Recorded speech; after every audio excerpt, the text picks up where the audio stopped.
ज्या काळात लोक अंधश्रद्धेत अडकले होते त्या काळात एक संत उभा राहिला. नाव होते संत गाडगे महाराज.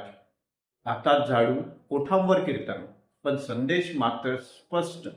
देव दगडात नाही, तो माणसाच्या सेवेत आहे.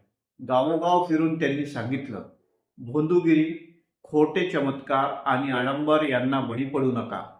शिका, विचार करा, प्रश्न विचारा. त्यांनी मंदिरापेक्षा शाळा उभारल्या. पूजा अर्चेपेक्षा स्वच्छता आणि सेवाला महत्वाची मानला. त्यांचा संघर्ष होता अंधश्रद्धेविरुद्ध आणि लढा होता समतेसाठी.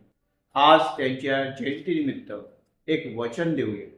अंधश्रद्धेला नाही म्हणूया, विज्ञान, शिक्षण आणि स्वच्छतेला होकार देऊया.